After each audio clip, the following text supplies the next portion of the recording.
के शो में। कराची में एक और बाप ने अपना लख्ते जिगर खो दिया।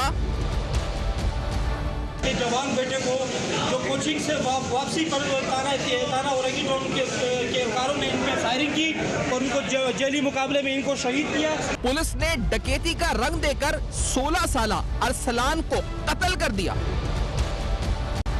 आए वो लोग अचानक से गाड़ी जाम की, फायर स्टार्ट की। पहली गोली मुझे लगी, दूसरी बच गई, तीसरी असल खान को लगी, वो गिर गया उल्टा। मेरे पीछे फायर की, मैं उसके लिए रुका लेकिन वो उल्टा लेटा हुआ था। अवामी दबाव पर पुलिस ने अरसलान की हलाकत को जाली पुलिस मुकाबला करार दे दिया।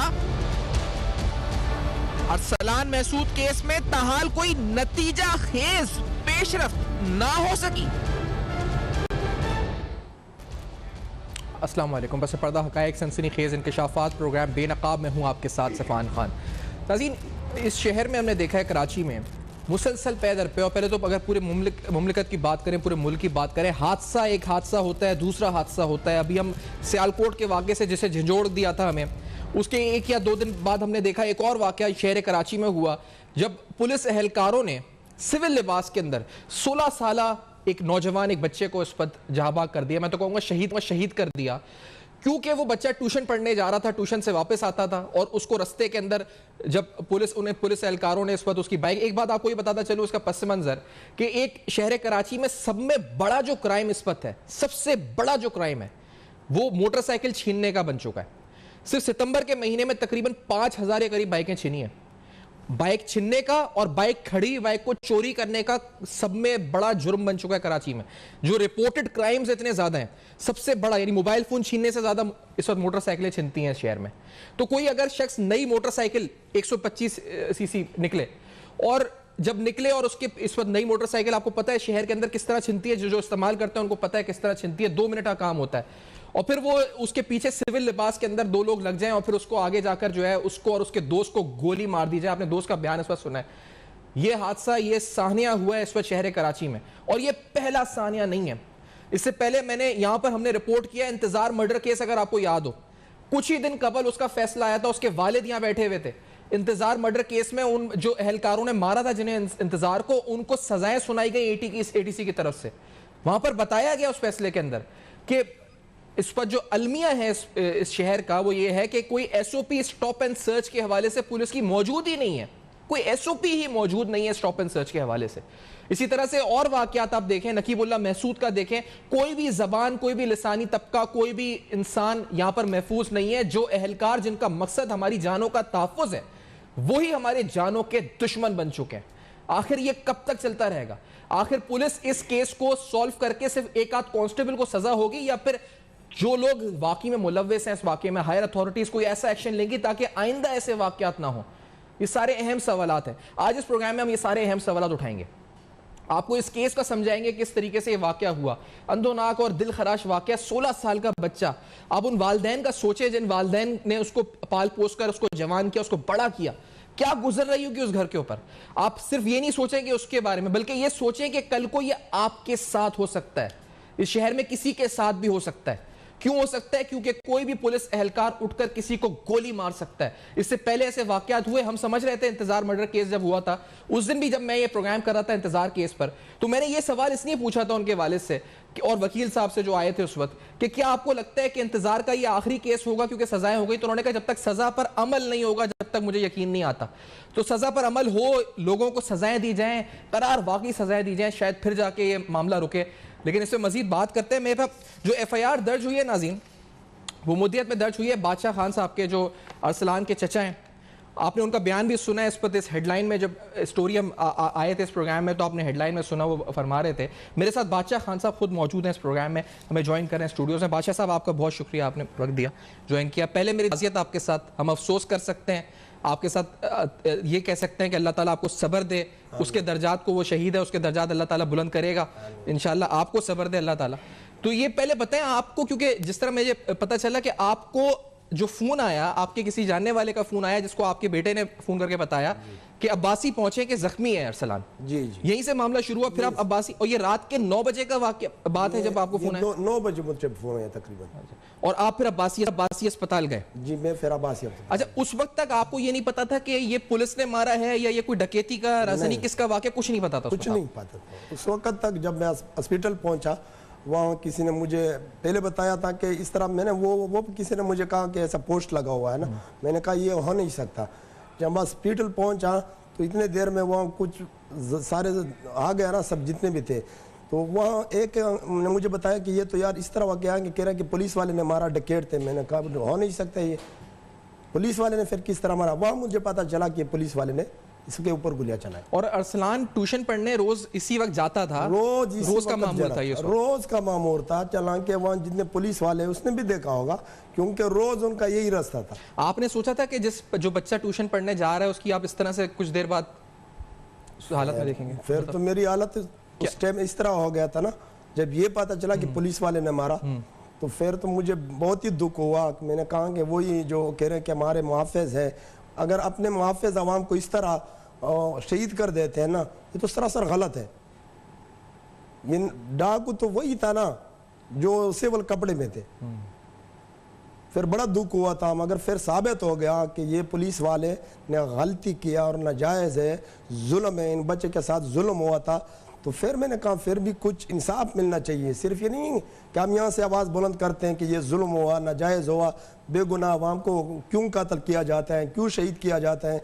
इस तरह बहुत कुछ वाक़यात हो चुका है, मगर मैं अपने भतीजे की बात कर रहा हूँ, मैं उस पर आ रहा हूँ।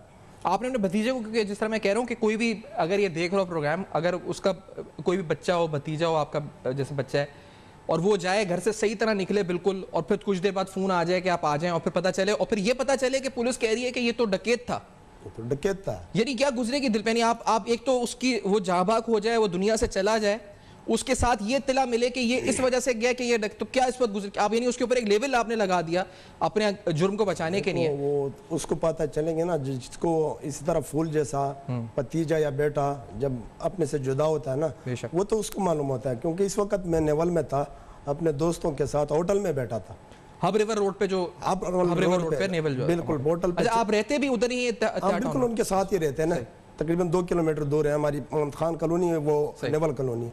इसी तरह चाय की कप टेबल पे पड़ा हुआ था। मुझे जब दतुल्लाह का फ़ोन आया, कहने लगा भाई आप कहाँ पे हो? मैंने कहा मैं तो नेवल में हूँ। बोला क्या कर रहे हो? मैंने कहा किसी दोस्त के साथ बैठा हूँ, और यहाँ चाय पीकर फिर निकल रहे घर की तरफ आना, या ऑफिस की तरफ आऊँगा। मैंने कहा क्या खैर तो है? बोला नहीं यार वैसा, आप तो ठीक हो। मैंने कहा ठीक हो यार, बताओ कैसे हो? तो कहने लगा यार अभी मुझे किसी ने फ़ोन किया कि अरसलान को किसी ने फायरिंग किया, ज़ख्मी है अब्बासी हॉस्पिटल में। तो मैं इस तरह कुर्सी में बैठा एकदम उठ गया। मैंने कहा यार ये क्या कह रहे हो आप? वो तो ट्यूशन गया था। बोला हाँ वो ट्यूशन से गया था ना।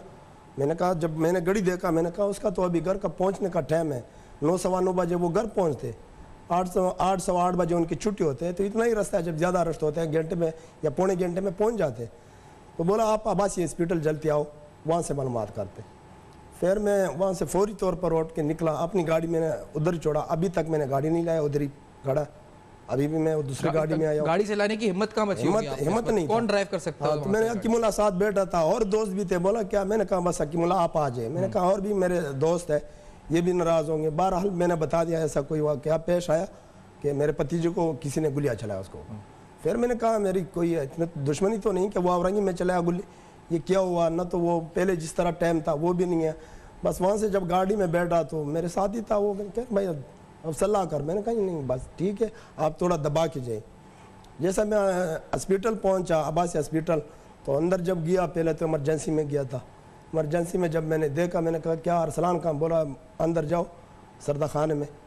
जब उधर गया तो वो ऐसे रहा, वो सीमेंट वाले जो चरपाई होते उस पर लेटा हुआ था ना, पड़ा था।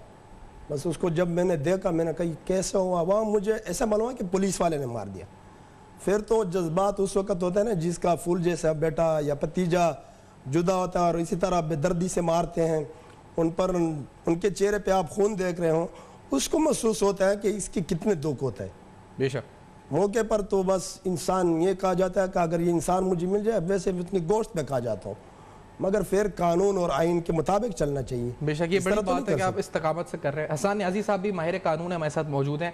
हसन न्याजी साहब को खुशामदीद कहते हैं इस प्रोग्राम में। पहले मुझे मैं हसन साहब आपकी तरफ आते हुए इससे कबल अरसलान के बारे में अभी जब मेरी गुफ्तगू आपसे हो रही थी, मैं बड़ा इस पर इमोशनल भी, आपने कहा कि पूरे मोहल्ले में आप किसी से भी पूछ लो जाके उसके बारे में तो आपको वो बताए, गवाही देगा कि वो कितना सच्चा, कितना नेक और कितना शरीफ बच्चा था। पूरा आप कह रहे हैं कुछ भी कर लो, पूरे मोहल्ले में जिससे जाके पूछो उसके किस तरह के खिलाफ थे। बिल्कुल इजाज़त है मेरी तरफ से। सुबह उनका टीचर आया हुआ था तइज्जत के लिए, तो वहाँ फिर मीडिया वाले भी आ गया। मैंने कहा थोड़ा आप जाके इनसे मालूमात कर लो। तो टीचर ने उसने खुद कहा कि मैं बयान दे रहा हूँ। उसने जो बयान दिया, क्योंकि मैट्रिक तक यहाँ बल्दिया टाउन में पढ़ते थे ना, तो मैट्रिक तक उसने कहा कि मेरे साथ इन्होंने तकरीबन 12 साल मेरे स्कूल में पढ़ा, मैट्रिक तक। इस अरसलान की मुझे अभी तक किसी की शिकायत नहीं आया। ये इतना प्यारा से बच्चा था और इनके ख्वाब थे आगे के। मैं कहा हूँ उनके ख्वाब ज़्यादातर ये था कि मैं आर्मी में भर्ती हूँ,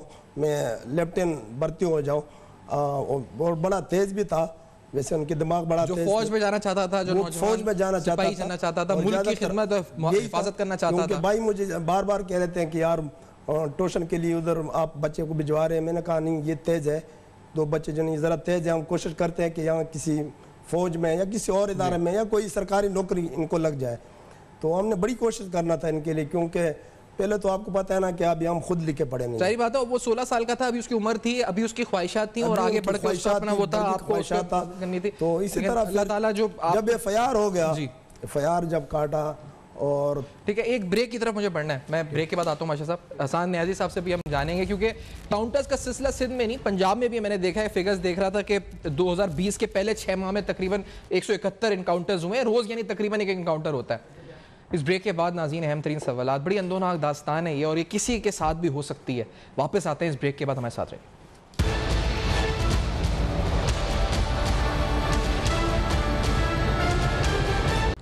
वेलकम बैक। आप देख रहे हैं बेनकाब, और आज बेनकाब में नाज़रीन बड़ा अहम मामला और एक और कराची के अंदर एक और होने वाला सानिया जिसको मैं कहूँगा कि हुआ है, जिसमें एक लखते जिगर को उसके वालिद से, उसके ख़ानदान से जुदा हो गया है, शहीद हो गया है। 16 साल का बच्चा ट्यूशन पढ़ने जाता था। जब वालिदैन को इत्तला मिली और जब वो अस्पताल पहुंचे कि उन्हें फ़ोन आया कि आप आएँ अस्पताल में, अब्बासी शहीद अस्पताल में मौजूद है, और जाके देखा तो उसकी मैयत रखी थी, वो उस पर जाबाग हो चुका था। उस वक्त क्या गुजरी उनके ऊपर, किस तरह हो रहा, ये तो अपनी जगह, लेकिन कानूनी तौर पर क्या होगा। मैंने इंतजार केस का हवाला बार बार दिया है, मैं आपसे फिर उसका ही हवाला देता हूँ कि सज़ा हुई है। वालिदैन उनके भी कहते हैं कि अमल दरामद होगा तो शायद कुछ आगे हो। हसन न्याजी साहब मेरे साथ प्रोग्राम में मौजूद है और बादशाह खान साहब भी। हसन न्याजी साहब, पहले ये बताएं कि ये जो इस पर सिलसिला है कि आप किसी को जैसे पुलिस एहलकार ने मार दिया, उसके बाद रंग दे दिया डकैती का, यानी पहले तो आपने उसको मारा, उसकी जान ले ली और उसके खानदान पर ये इल्जाम और ये लेबल भी लगा दिया कि वो डकैत था। ये कितना बड़ा अलमिया है यहाँ पर, और ये शायद सुबह सिंध नहीं बल्कि पंजाब में और जगहों पर भी है ये मामला। हसन न्याजी साहब। तो फ़यान भाई, ये पुलिस की एक रवायत है, उनके एक खून के अंदर है ये गंदगी जो आज से नहीं कई अरसों से इंजेक्ट की गई है, और इसके पीछे सियासतदानों ने भी इसका बड़ा फ़ायदा लिया, मुख्तलिफ अदारों ने भी पुलिस की इस कमज़ोरी का फ़ायदा लिया है। और आपने खुद जैसे बात की नकीबुल्लाह महसूद जैसा वाक़या, लेकिन ये नकीबुल्लाह महसूद पहला वाक़या नहीं था ना आखिरी था, और उसकी वजह ये सिलसिला तो पठानों के ख़िलाफ़, पख्तूनों के ख़िलाफ़ जो अमरीकी जंग है उसके बाद वैसे ही शुरू हो गया, जब आपने कबाइलियों पे जुल्म शुरू किया और इनको आइसोलेट कर करके इनके साथ डिस्क्रिमिनेट किया पुलिस ने पूरे मुल्क भर में, खास तौर पे पंजाब और सिंध के अंदर जहां पख्तून जाहिर है कम पॉपुलेशन। और हसन मैं बताऊं आपको, इंतजार यहाँ पर इंतजार भी हुआ है, यहाँ पे शहजाद चांडियो, यहाँ पे और भी केसेस हुए हैं। तो मतलब यहाँ पर तो मेरे ख्याल से इस शहर में तो कराची में कोई भी चेक पोस्ट पे किसी के साथ हो रहा है कुछ। मुझे बड़ा अलमिया है, बड़ा अलमिया है कि राव अनवार अभी तक टंगा नहीं है। अलमिया यह है कि इन लोगों को आपने रेफ्यूजीज बना दिया पूरे मुल्क में, अब उनके बच्चे मार रहे हो आप, और हम तो देखे पर्दे के पीछे नहीं छुप सकते इस तरह। इन पुलिस वालों के खिलाफ ट्रायल चलना चाहिए उतनी ही तेजी से, जितनी तेजी से सियालकोट वाला ट्रायल चलेगा उतनी ही तेजी से ट्रायल चलना चाहिए इन पुलिस वालों के खिलाफ, जितनी तेजी से ज़ैनब मर्डर केस में चला था। इन लोगों को मिलिट्री कोर्ट में चलाना चाहिए इस पुलिस वाले के खिलाफ ट्रायल, ये कैसे बेहिस, वो बच्चे की शक्ल से पता चल रहा है कि वो दहशतगर्द लग रहा था इनको। वो कहां से आपको कहां से क्रिमिनल लग रहा था। अच्छा सर, ये बताएं लीगली, क्योंकि मेरे सामने एफआईआर रखी हुई है, इस एफआईआर के अंदर 780 भी लगाया, 302 भी लगाया, 324 भी लगा दिया है, 394 34 लगाया है। आप समझते हैं 780 के बाद is it air tight FIR कानूनी तौर पे, या इसके अंदर कोई नुक्स आपको लगता है कि अभी भी इसमें कोई और शिक होनी चाहिए ताकि केस और मजबूत हो? मेरी नजर में, मैं एक बात सुफियान भाई एज अ लीगल लॉयर बात करूं, मेरी नजर में पुलिस और ड्यूटी ऑफिसर पे 780 लगनी नहीं चाहिए असूलन। अच्छा, लेकिन ये मुल्क इतना सिस्टम तबाह है कि आपको एक पुलिस वाले पे 780 लगा रही है। इसका मतलब है पुलिस खुद मान रही है कि इनका सिस्टम बिल्कुल उजड़ चुका है। नॉर्मल ट्रायल मर्डर केस चलना चाहिए और इनको टांगना चाहिए। मैं कहता हूं आपने अगर इन लोगों पे कोई महसूद कबीले पे कुछ तर्स खाने इस टाइम ना, आप सिर्फ इनका ट्रायल 1 महीने के अंदर खत्म कर दो और कुछ ना दो इनको नहीं ना दो आप इनको पैसे, इनको आपके पैसे की जरूरत भी नहीं। ये लोग मेहनती लोग हैं, डंपर ट्रांसपोर्ट का काम करते हैं, बहन का भी पढ़ रहा था। ये लोगों को कोई फेवर नहीं चाहिए।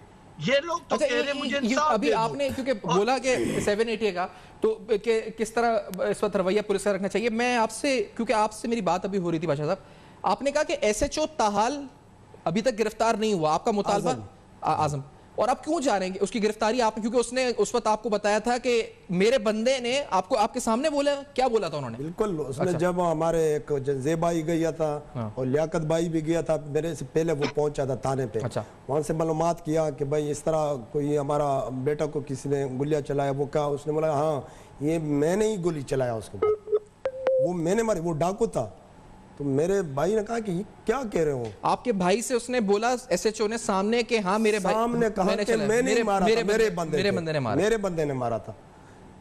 तो जब सादा कपड़े में मलबूस थे, वो तो उन्होंने नाके पे होते, वो तो उन्होंने नाका लगा और उसको सिर्फ मुअत्तल किया गया, उसको अभी तक पकड़ा नहीं गया, अभी तक गिरफ्तार नहीं हुआ। मतलब वो अभी भी अपने घर बैठा सुकून में होगा, उसको कोई फिक्र नहीं होगा, सुकून में कोई फिक्र नहीं होगा। और अभी भी मैं सबसे पहले ये मुतलबा करता हूँ, क्योंकि जब एफआईआर हो रहा था तो डीआईजी साहब साथ बैठे थे और वकील साहब भी साथ बैठे थे। मैंने कहा जो दफात है, जो ज्यादती हुआ, जो जुल्म हुआ, उसकी तरीके से करवाना। उन्होंने कहा ठीक है।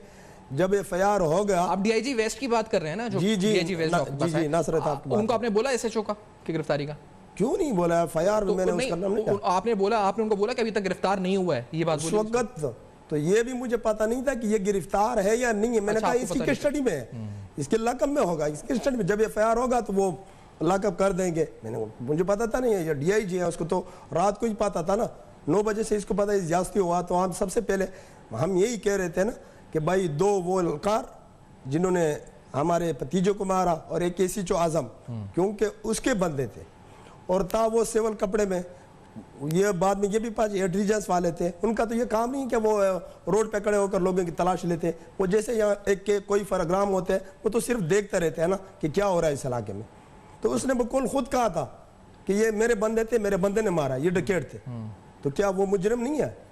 मेरे ख्याल से ये पुलिस में जो काली भेड़े हैं ना, मैं कहता हूँ पुलिस में बहुत शहादतें हुई हैं, हमारे लिए अच्छे काम भी बहुत, और उनको सैल्यूट करते हैं अफसरान को। लेकिन जो ये काली भेड़े, हम ये मजबूरी तौर पर बता देंगे, पुलिस की उन अफसरान की बात हो रही है जो इस तरह की कार्रवाइयों में मुलव्विस रहे हैं। जैसे ये हैं, आप बता रहे हैं कि एसएचओ ने सामने बोला कि हाँ मैंने मारा, मेरे बंदों ने मारा, उसको कुछ नहीं हुआ इस वक्त अभी तक। और अभी भी मेरा यही मुतलबा है, ये मुझे अभी पता चला। मैंने सोचा कि वो गिरफ्तार है, लकब में है। मैंने सुबह जाजे भाई को बोला कि आप राफ्ता कर, अगर ज़्यादा मैं यहाँ इज़्ज़त के लिए बहुत लोग आते हैं, मैं उन सबका भी शुक्रिया अदा करता हूँ, क्योंकि मेरे पास इज़्ज़त के लिए एमक्यूएम वाले बड़े अहदेदार, MNI, MP, PTI के और पीपल पार्टी के भी कदर खरमंद खेल आए थे। बाकी सूबाई हुकूमत से न कोई वज़ीर, न वज़ीर अल्लाह, न IG फ़ोन है, अब तक न फ़ोन किया और न आया और न ये पूछा कि क्या हुआ। अभी जब रास्ते में आ रहे थे मुझे फोन आया कि नेशनल IG आ रहे हैं। मैंने कहा मैं तो कहाँ जा रहा हूँ, IG आ रहे हैं। हाँ, वो कह रहा था कि अभी आ रहे हैं। मैंने कहा अभी तो रात का टाइम, मैं कहाँ जा रहा हूँ, ठीक है वो मेरा भाई बैठा है, उसको बोलो जाने दो।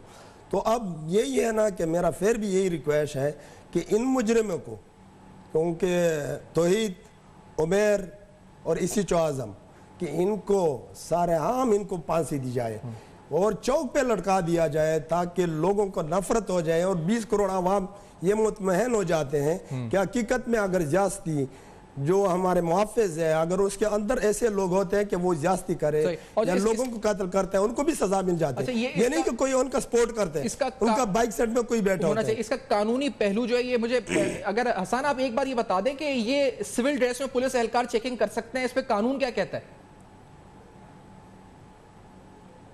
बिल्कुल भी नहीं कर सकता।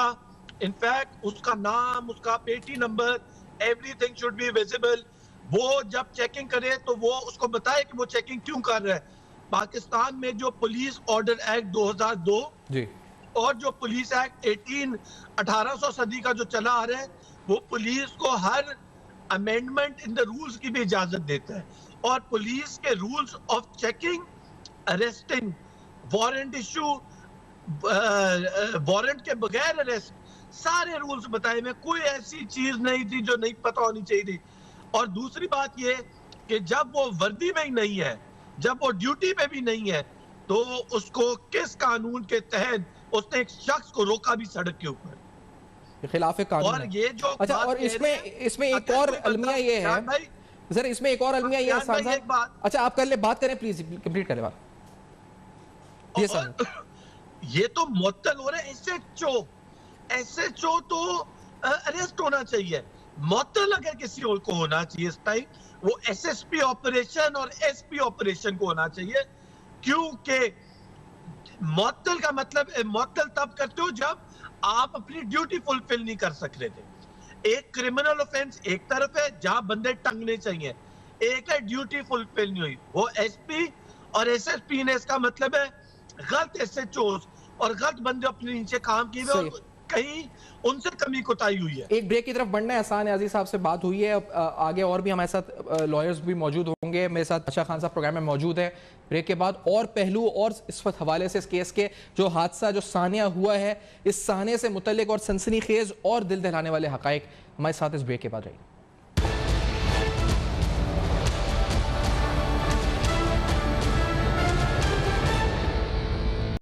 Welcome back. आप देख रहे हैं बेनकाब, और आज बेनकाब में नाज़रीन बादशाह खान साहब यहाँ मौजूद हैं हमारे साथ। और ये जो पूरी इस वक्त जिस तरह से इनके साथ हुआ, जो गुजरा, जो पुलिस का रवैया रहा और अब इनका मुतालबा क्या है और आगे इस केस में क्या होगा, इस पर हम गुफ्तगू कर रहे हैं। जिब्रान नासिर साहब को खुशामदीद कहते हैं, मारूफ माहिर कानून है, समाजी कारकुन है, हमें ज्वाइन कर रहे हैं। जिब्रान आपको भी खुशामदीद कहते हैं। मैं नाज़रीन आपको जो यासिर उसका साथी था जो मकतूल का, उसकी एक जो उसने इंटरव्यू दिया है वो जरा सुना देते हैं। फिर एक और अहम बात है जो बादशाह साहब हमें बता रहे थे, उसको भी आपके सामने रखेंगे। पहले जरा सुनो उन्होंने क्या कहा, जो ये साथी था, कि किस तरह ये वाकया हुआ। Let's hear this first. क्या सर, क्या हुआ था?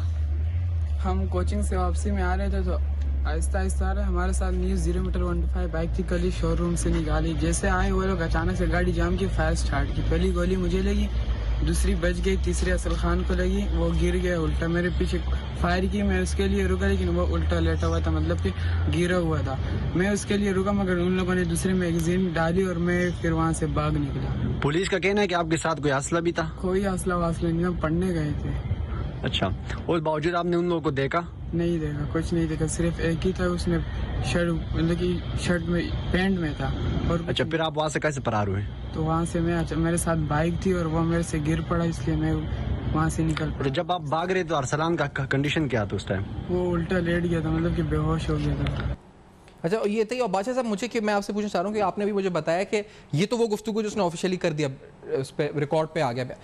एक उसने आपसे बताया कि अरसलान और यासिर के बीच में जो गुफ्तगू हो रही थी, जिस दौरान ये बाइक आई, वो क्या कह रहा था? वो कह रहा था कि थाने के नजदीक पहुंचते ताकि हम महफूज रहें, ये डकैत लग रहे, ये बोला थाने के नजदीक आ रहे थे ना। अच्छा, जब कितने दूर था थाना? मतलब ये बिल्कुल था, एसएसपी ऑफिस के सामने था। अच्छा, ये वहाँ जब उन्होंने वो पुल क्रॉस किया तो आगे एक मदरसा है, बनारस का पुल क्रॉस किया तो आगे एक मदरसा है, सीधा था ना, पौने 5 से पहले। यहाँ से साथ बराबर हो गए थे। तो इसने फिर गाड़ियां तोड़ा, आगे गुजारा ना। बिल्कुल एसएसपी ऑफिस के हमने उनकी जहन में ये, मैं जो सोच रहा हूँ कि भाई वो ये सोच रहा था कि चलो थाने के करीब पहुंच, थाने के करीब पहुंच जाए। अच्छा, वो ये सोच रहा था कि थाने के करीब पहुंच जाए, मैं महफूज हो जाऊंगा। और थाने ही के कातिल जो थे, वो थाने ही के कातिल जो है ना, थाने निकला, पहले उन पर फायरिंग किया, जब फैन ये जख्मी हो गया तो उसने फिर भी कोशिश तो हर कोई बंदा कर रहा है ना, जब आप पे फायरिंग हो रहा है तो आप बचाने की कोशिश कर रहे हो। जब अरसलान लगा तो अरसलान गिर पड़ा था, तो फिर वो अरसलान ने तो वो नहीं उठा सकता था, वो घबरा गया, चला गया सदा घर। अच्छा, और जिब्रान मैं ये पहले तो आपसे पूछना चाहूंगा क्योंकि ये पे अभी हसन नियाजी साहब थे साथ, वो कह रहे थे कि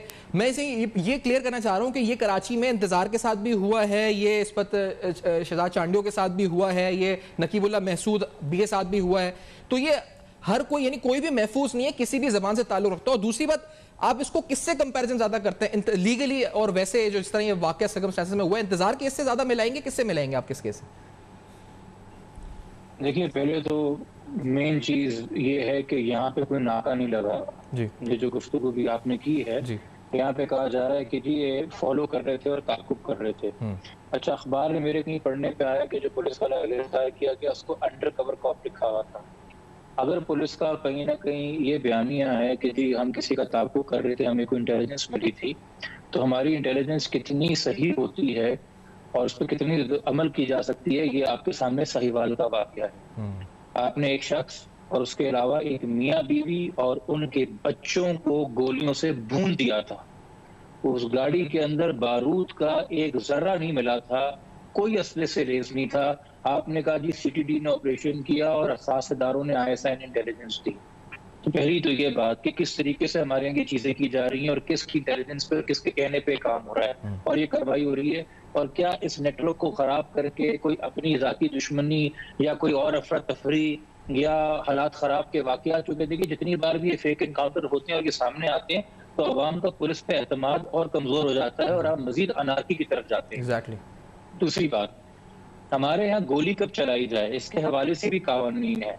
सेक्शन 5 है इंसानी दहशतगर्दी का, जो कि बताता है कि किस हालात के अंदर गोली चलाई जाए, कि जब आपको ये लगे कि अगर आप गोली नहीं चलाएंगे तो सामने वाला कोई ऐसी दहशतगर्दी की कार्रवाई करने में कामयाब हो जाएगा जिससे या तो शदीद नुकसान हो जाएगा या किसी की मौत हो जाएगी, तो आप उसे रोकने के लिए वार्निंग देने के बाद गोली चलाएंगे। ये लास्ट रिजॉर्ट होगा आपका, और उसके ऊपर 17 ग्रेड का एक अफसर जो है आपको हुक्म देगा, आपसे परमिशन लेंगे तो ये काम करेगा। आप तो इस कानून की रोज धज्जियां उड़ाते हैं। पंजाब में 2020 में पहले 180 दिनों का हिसाब था कि 171 इनकाउंटर हुए थे, यानी कि रोज के हवाले से एक इनकाउंटर हो रहा था, उसमें कितने असली थे कितने जारी। ये पंजाब के अददोशुमार 2020 के मैं बता रहा हूँ। सिंध में तो अल्लाह माफ करे, यहाँ पे MP MA ने घरों में फार्मों में लोगों को ले जाके मार देते हैं भाई। हम पुलिस से सिर्फ क्या शिकायत। अच्छा जिब्रान, एक बात मुझे, अगर आप थोड़ा आपने कानून समझा रहे हैं और आपकी इन डेप्थ इस पर वो भी है, इस पे आप गहरी नजर भी रखते हैं इस तरह केसेस पे और एक्टिव भी रहे, एक बात बताएं, ये इंटेंशनल था या अनइंटेंशनल था? और दूसरी बात ये कि जो बरामद पिस्तौल है इस पर नंबर मौजूद नहीं था, इसकी कोई लीगल सिग्निफिकेंस होती है कि मतलब अगर कोई इंटेंशनली चाह रहा था तो वो नंबर नहीं था, क्या इसको किसी तरह जोड़ सकते हैं इन्वेस्टिगेशन में? ये चीज, ये पहलू कितना इंपॉर्टेंट है आपकी नजर में? देखिए, ये बिल्कुल होता है, क्योंकि एक तो आप अगर एक सर्विस रिवॉल्वर रख रहे हैं अपने पास तो प्रॉपर मेंटेन होता है और कोर्ट एंट्री के अगेंस्ट मेंटेन होता है। उस पर लिखा होता है कौन सा असला किस नंबर का वेपन दिया गया, कितने लाइव राउंड लेके आप थाने से निकले और जब आप थाने वापस आए तो कितने लाइव राउंड हैं। आप ऐसा असला इस्तेमाल करते हैं जिसका या नंबर मिटा हुआ होता है या जिसका लाइसेंस नहीं होता, वो बनावट से लग रहा होता है कि वो गैर कानूनी असला है। तो ये इस तरह की कार्रवाइयों के अंदर होता है ना, जो आप रिकॉर्ड पे लेके नहीं आना चाहते। तो मैं आपसे पहले सेक्शन 5 की बात कर रहा था कि गोली आप तब चलाएंगे जब आपको कोई दहशतगर्दी की वारदात रोकनी है। कि जिस बच्चे का, जिस कमसन का, जिस मासूम का आपने इंटरव्यू दिखाया, जो अपने 2 दोस्तों के कंधे पे सहारा लेके इस वक्त खड़ा हुआ है जो कि जख्मी है, और जिस मासूम की खूबसूरत शक्ल, खूबसूरत सीरत भी होगा वो मेरा यकीन है, और सलाम जिसकी तस्वीरें हम देख रहे थे, ये आपको क्या सुसाइड बॉम्बर जैकेट पहने हुए नजर आ रहे थे? ये आपको हाथ में डायनामाइट पहने हुए नजर आ रहे थे? ये कोई मशीन गन लेके एरियल फायरिंग करते हुए नजर आ रहे थे? आपको क्या खतरा लाहक था कि आपने मोटरसाइकिल के टायर पे गोली नहीं मारी?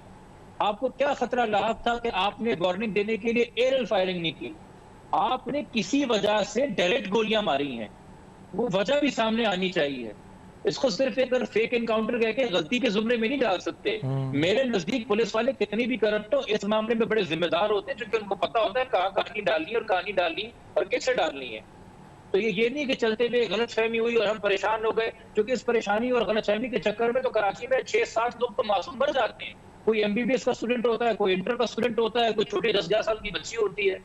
तो ये SOP ना होना, ये इंतजार केस, आपने खुद अपने शो से कितना उसको रेस किया। शाह अहमद साहब मेरे ख्याल में सबसे ज्यादा टेलीविजन पे अपने बेटे के केस के लिए आए, तो वो आपके चैनल पे आए, मैं आपका शुक्रिया अदा करता हूँ उस पर। अल्हम्दुलिल्लाह उसमें इंसाफ हुआ, 2 पुलिस वालों को सजाए मौत, 6 को उम्र कैद। और ये लिखा जाता है कि सर्च एंड ऑपरेशन करने का कोई SOP नहीं है सूबे के अंदर।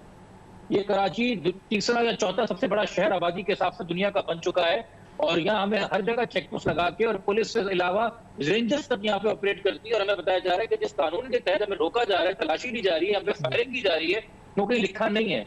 हर कोई अपना दिमाग मौके पर इस्तेमाल करके ये काम कर रहा है। तो शुरू में तो उन्होंने ये भी क्लेम किया था, आपको याद होगा इंतजार केस में, कि जी चेक पोस्ट पे गाड़ी रोकने की कोशिश की, वो नहीं रुकी, और फिर इसलिए हमने फायरिंग कर दी। जबकि यहाँ पता चला कि आपने एक बंदे को ट्रैप किया और आप सादी वर्दी में थे, और सादी वर्दी में होना भी और बगैर पुलिस यूनिफॉर्म के किसी को सर्च एंड स्टॉप करना, वो भी गैर कानूनी है, जो आपने इंतजार के साथ किया।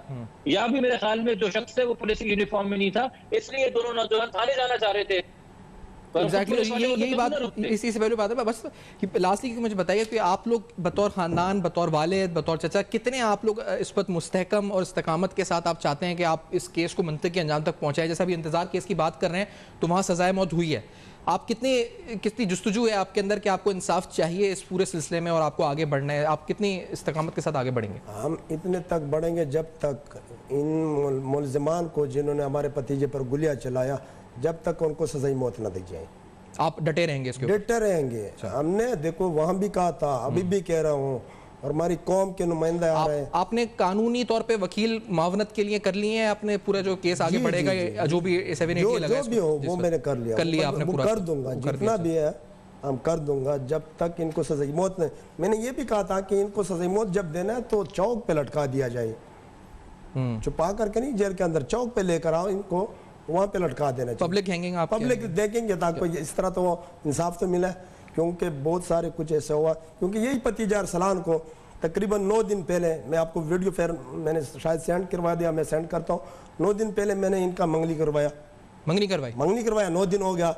उसी दिन 9 दिन और 6 तारीख काम ने रखा था, मैंने कहा मैं आऊँगा, उसके बाद जो शॉपिंग है वो भी लेंगे, और टाइम रखना था शादी का, तो मेरे ख्याल में था कि 20 दिन या 25 दिन, और 9 दिन पहले जिस 20 या 25 दिन में उसकी शादी होनी थी। शादी हो रहा था इसका, 20-25 दिन में इसकी शादी हो रहा था। 9 दिन पहले आपने मंगनी किया। तो जब मंगनी किया तो ये सब दोस्त आए थे, जिनके वो स्टूडेंट थे, उनके क्लास फेलो थे, कि हमने प्रोग्राम करना है। मैंने कहा अच्छी बात नहीं, फिर शादी में करवा देंगे। तो सब ने कहा कि नहीं यार हम ज़रूर करवा देंगे, मेरे अपना फार्म हाउस है। मैंने कहा चल करवा लो। उन्होंने वो